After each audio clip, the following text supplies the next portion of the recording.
Hello, my name is Revell Dixon. I am a black man wearing glasses with short hair and a long jacket.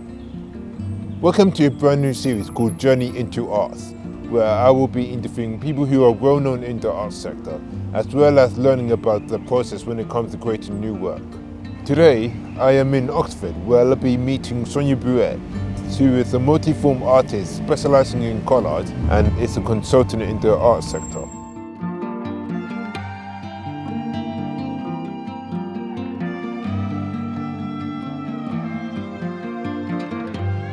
I'm a pale white woman with mid-length salt and pepper wavy mullet, and I'm wearing brown-rimmed octagonal glasses and a black top. What has been your journey into art? I took a scenic route into an art practice, and looking back, I now feel I was excluded from art education due to my hidden disabilities. And I think art education is an inherently ableist system. I thought deeply about this when I worked with the NSEAD on their anti-ableist ad magazine, issue 35. My interview helped me consider myself to have been excluded, despite longing to be an artist since I was 7. I have a visual impairment and dyspraxia, which I didn't know about at the time. I loved art, but I felt a deep shame about my lack of coordination. My first degree was in history of art. I trained as an art therapist, and most importantly, there was an experiential painting group, which was part of my course. It was process-led, intuitive, and non-judgmental, and it forms the basis of my current practice. It made me an artist. As a student, I thought I was just painfully shy. I couldn't talk to my tutors or even look at them in tutorials. I didn't know I was autistic. I can't imagine myself being at art school back then because I had no idea you could be an artist like me. What is your process when it comes to creating new work? What are the biggest challenges? I generally like to experiment and let instinctive logic take over. It's an organic process. I have to feel my way in each time a new project presents itself. It also depends on the work itself. Quite often the subject dictates the form, and I'm happy to work across forms, though I'm currently most interested in photography and collage. If the project is about something external to me, I try and find out everything I can about the subject. Usually one detail will draw my attention, and that becomes the hook that enables me to start making. If the work is more autobiographical and about the lived experience, my research is usually maker-led. I need to externalize, and I need something to work from. So I make a lot of process works until I get a sense of what I'm doing. I have to immerse myself in making to figure it out. I'm trying to make new work again, following my neurophototherapy project, which in one form or another has occupied the last 4 years. I'm working on a much smaller, sometimes tiny scale, with a view to scaling up. I don't use sketchbooks much. I work on found surfaces, which I often cut down. But these process works are sketches, and I store them in boxes. I've developed so many strands to my practice that are not studio-based. A lot of my funded work is related to my practice, but doesn't involve making. Running publicly funded projects requires a lot of project management. And last year, I also wrote 2 publications. I get more recognition for my advocacy work than my art practice. So I spend a lot of time feeling frustrated because I want to make work and I lack time and the focus for it. I could do with a sabbatical for making. I also think that articulating what I do is hard because neurodivergent practice is something we're still figuring out. Artists like me are trying to speak to lived experiences that have only ever been observed from the outside before. The joy of it is that it's innovative and important, but the sector has a lot of catching up to do.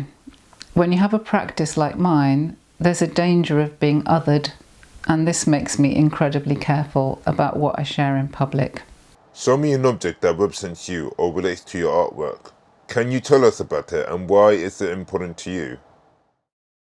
I want to talk about a book called Neurophototherapy, Playfully Unmasking with Photography and Collage. It's a book I wrote, and the cover image is a photograph of me as a child, standing in a dark green doorway with a blue plastic toy spear. I'm wearing a red and green checked wool dress, which I remember was very scratchy. The book is the culmination of more than a decade of research, and it also reflects on my life as a late discovered neurodivergent person. The idea is to share the joyful and empowering practice I've developed, both as a solo artist and with a focus group of late discovered neurodivergent women.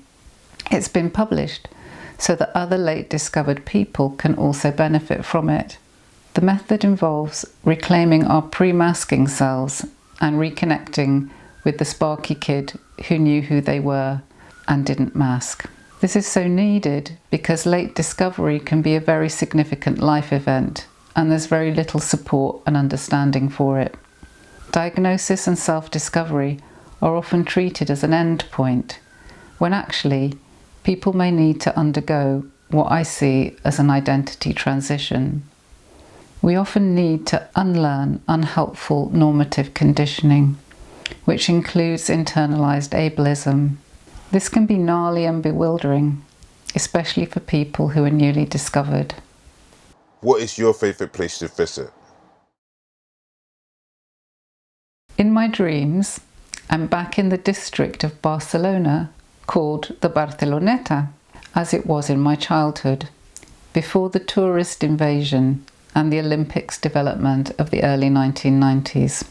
I'm Anglo-Spanish, and I miss shuttling between Birmingham and Barcelona to visit my grandparents' tiny dusty flat. I was brought up in a family separated by political exile, and these journeys are imprinted in my memory and form part of my DNA. It's a mythical place now because the Barceloneta, as it was, no longer exists. It's been overrun by tourists, and the port is unrecognisable from how it was back in the day.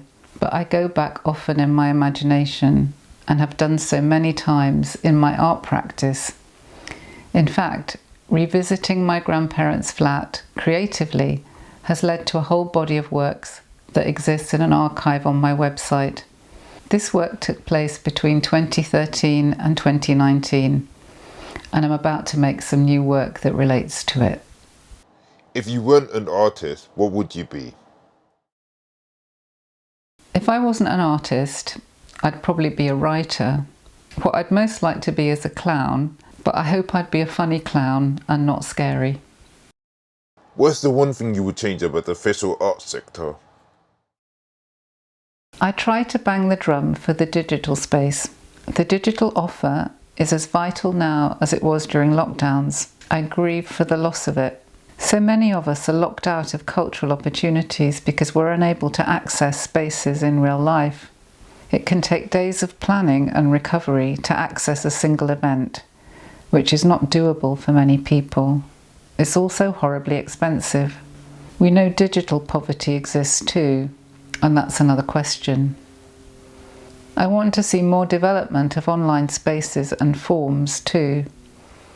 I'm not technically minded, but if I was, I'd be working to innovate in this area. Visual arts needs to think beyond online work as a substitute for in real life work. I've run 2 successful Arts Council England funded projects entirely online for access reasons, and it's been transformational. We all know that in real life experiences are different. You pick up very different data, which means that those who can't access it really do miss out. We owe it to a significant group of people to do better and provide cultural enrichment and opportunity that is equal to what goes on in real life.